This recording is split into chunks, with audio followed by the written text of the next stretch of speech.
Hey, Ragni here, and you're listening to the Rock and Ragni Show. And on this episode, we talk to Michael Rubin of the band King Falcon from New York City. We learn all about their new single, Shake, Shake, Shake, how it came to be, their trip out to Los Angeles to record it. 3 days, no music ready to go. Almost a nightmare catastrophe happened, and you're going to learn out and find out the whole story about Shake, Shake, Shake, King Falcon, their love of birds, and much, much more. So tune in. Michael, how are you doing, my friend? Good, man. How are you? Good, man. Good. So, I mean, I got to ask right off the bat, since you're a New York City guy, like you're in the midst of this whole coronavirus quarantine thing, man. How you holding up? It's eerie. You know, it's the only time that you'll be able to take the Cross Bronx Expressway into the city and have absolutely nobody on it, especially at like 4 or 5 o'clock. Usually that highway is like a parking lot, but nobody's outside, nobody's on the road, and the few people that are, everyone's wearing masks and they're scared to go near each other. It's Sure. just weird. It really is a weird time. Like, I'm originally from Philly, but I'm down here in Nashville now. And, you know, when I take a run to the supermarket real quick for a few things, it's just an eerie feeling, like people are scared to make eye contact, and everybody's got masks and gloves on. It's a weird thing going on. Yeah, it's nuts. And listen, I'm not an expert on these things, but my feeling is that when the government does come back and say, okay, it's so safe to go outside again, I think you're going to have a lot of people who are kind of still scared to do stuff until the vaccine comes out. And then I think you're going to see people swarming to go get the vaccine, and we're going to see like shortages of that, and then people getting sick from, you know, piling over each other at Walgreens. Right. I might be wrong, but that's kind of how I see it playing out. I don't think you're wrong at all. I think you're absolutely right. It's going to be a weird thing once this whole thing gets, you know, unleashed, whether it's the quarantine is over or the vaccine comes out.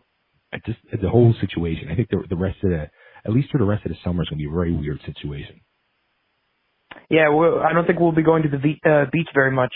No, not at all. Not at all. As a matter of fact, my girlfriend, she's actually from Brooklyn, and I saw your drummer is from Howard Beach, and she has family at Howard Beach. No way. Small world. Yeah, man. Yeah. So like, what are you doing personally during this time? Are you writing new music? You guys able to get together and rehearse at all, or what are you doing? Well, James, crazy enough, currently right now, James has 102 fever and he's coughing his lungs out. So I think he hasn't gotten tested. This isn't confirmed. I think he straight up got coronavirus. So I haven't seen him in 3 weeks. We've kept together on the phone and we've done stuff, but we haven't been able to do anything because I don't want to get coronavirus. Sure. So, yeah, I mean, I think that's a good reason. But no, I mean, it was a huge bummer because our first show, our release show for Shake, Shake, Shake was supposed to be on April 1st.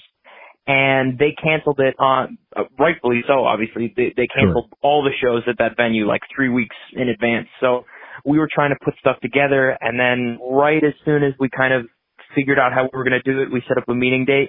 James started feeling sick and everybody was like, okay, shut it down. So now we're a couple of weeks behind because we're trying to figure out what to do on a digital platform. But if you've ever tried to play music with somebody through like FaceTime, you know it doesn't work. So there's a lot of finagling that we've got to do. But we're not the only ones. That's actually what I was going to ask you later in the interview was if you guys had thought about doing any performances, because that's what a lot of the bands are doing now, or single artists are sitting there with an acoustic guitar and just doing performances online. I didn't know if you guys had tossed that idea around, but I guess not, if he's possibly sick with this. Yeah, if anything, I think you're going to see me and an acoustic guitar, and I think that's as far as it's going to go.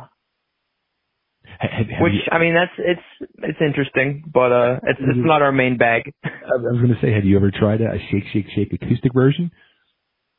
Yeah, I have. I mean, when we originally chart songs out and we start making them from the ground up, 90% of the time they're just acoustic guitar and vocals. So Shake was one of those that started that way. Now the issue is, what do you do with the guitar solo? Obviously I'm not going to sit there and play a full guitar solo on an acoustic guitar unaccompanied. It's going to sound a little thin. So figuring out things like that, what we're going to do with arrangement.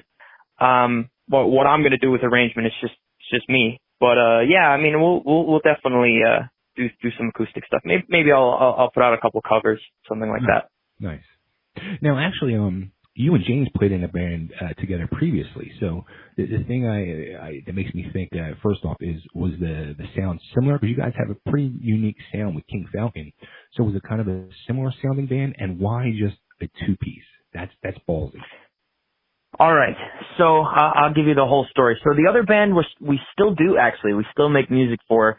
Okay. We had studio dates planned for this week, actually, which obviously won't be happening. But we're going to get in the studio, and we've got like an album of unreleased material for that band. That band's called the Inoculated Canaries.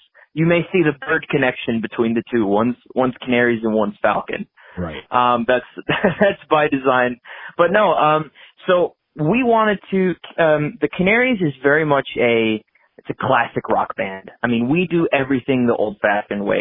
All of our recordings are live, us in the room. The only thing that we do afterward are vocals.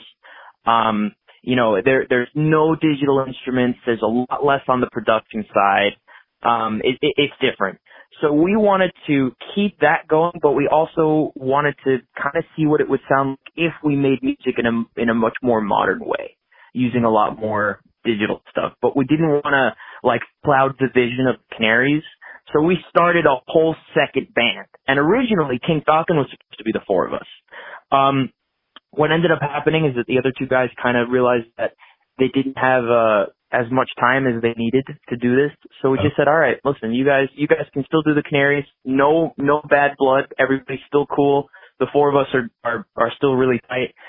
But King Falcon is just me and James. And there was a little bit of a learning curve at first as to how we're going to do this logistically with just two guys. But I think we're really starting to figure it out now. And, well, our testing ground was going to be our first show April 1st, but, now I guess, we've got a little bit more time to figure it out. Yeah, I mean, there's not many bands in the history of music that have been just the two pieces.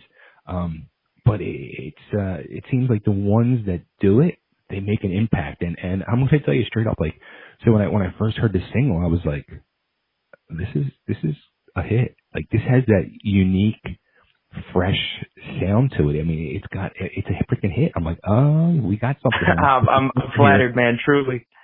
Yeah. So I mean, that's really cool. And like, were you guys, were you kind of intimidated to like, let's just make it the two of us, or was it like, you know, like let's I think my initial hesitation is, I don't like digitizing any of the process. Gotcha. So for me, as much realness as we can have, better. So with the Canaries, right, on stage, any sound you hear is made from somebody on stage doing something, either like hitting a string or hitting something with a stick. With two guys, we kind of have to use backing tracks.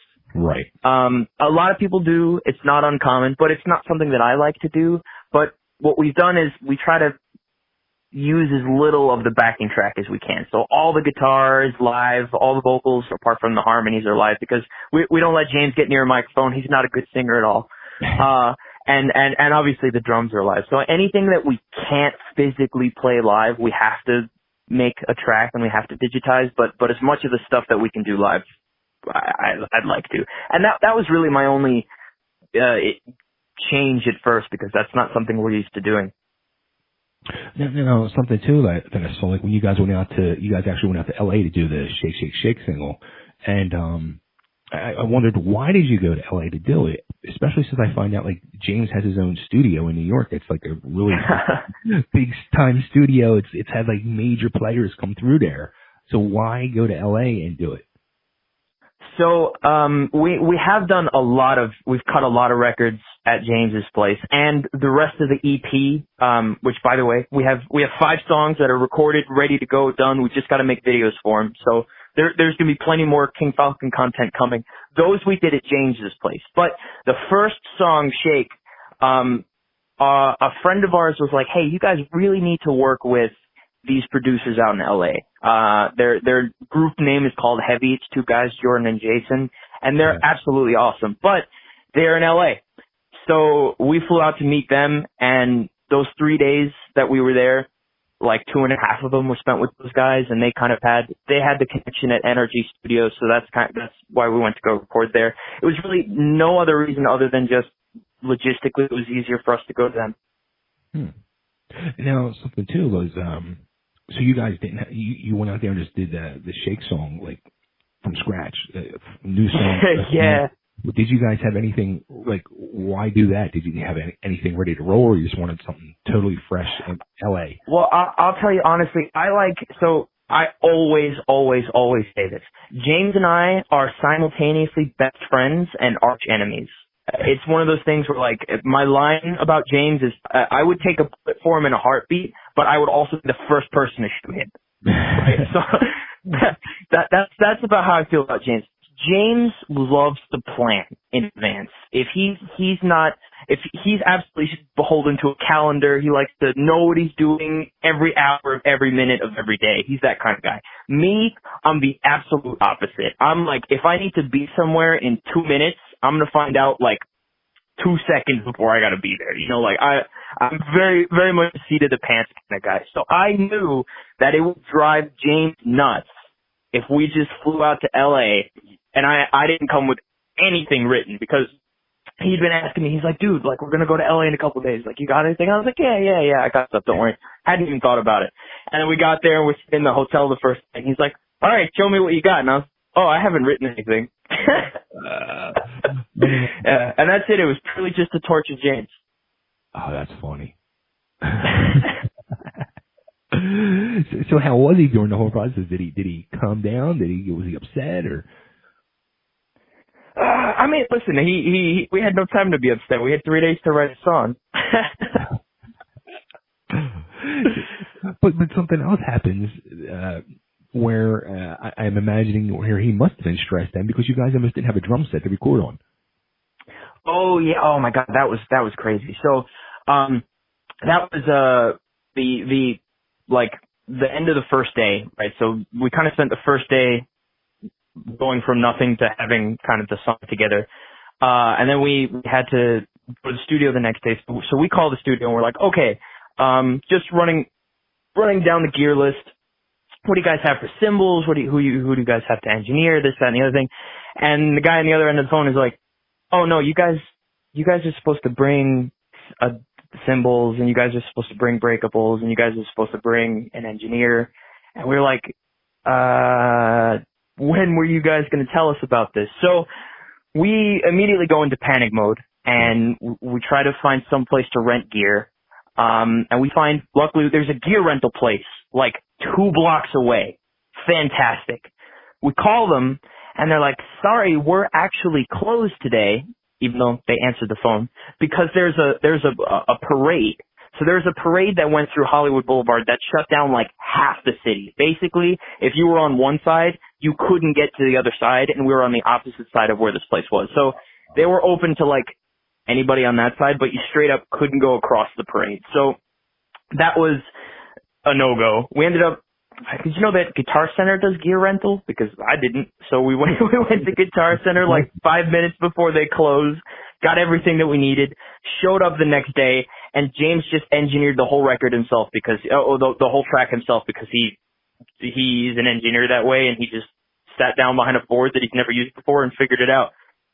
Wow. So it was really, the whole process was absolutely last minute, everything, go with the flow, hope it works out. And that's my favorite way to do stuff, but it drives everybody else nuts. So in an unperfect world, you guys don't get the drums. I mean, you had the engineer thing situated, but you don't end up getting those drums. What happens? There's no shake, shake, shake.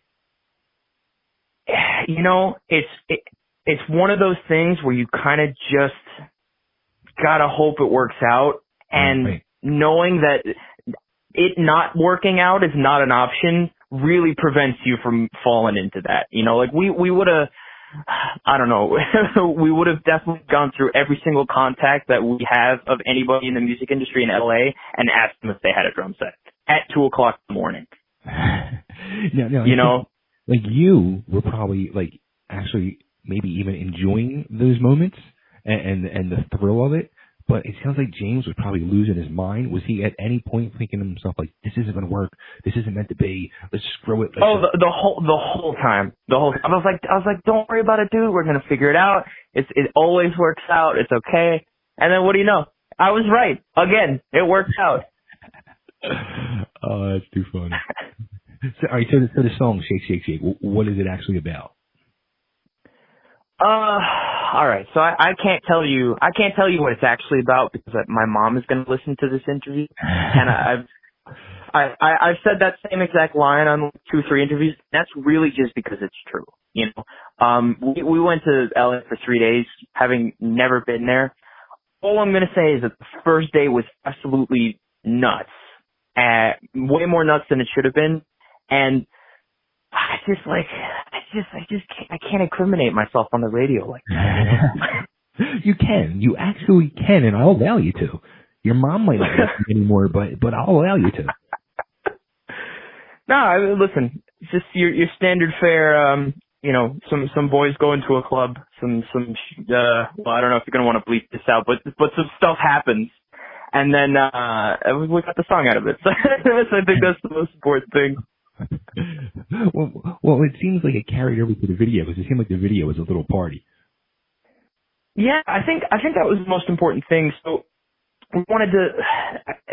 This wasn't on purpose. I mean, we didn't know about the coronavirus when we made this, but it just so happened to work out that we had like a really fun, bubbly song, and it kind of makes you feel good. I think. Well, I don't want to sit and talk about how great our music is, but it's a bop. It's not a depressing song. No. And I think it's nice, especially during this time when everybody's really feeling a whole lot of. I think the only way to put it is grief about like, you know, you can't go outside anymore. You can't see your friends and people you love anymore. You can't just every single person on the whole planet's life has been completely changed. And I think it's good that our first song is happy. You know, it kind of helps mitigate some of that maybe for some people, you know.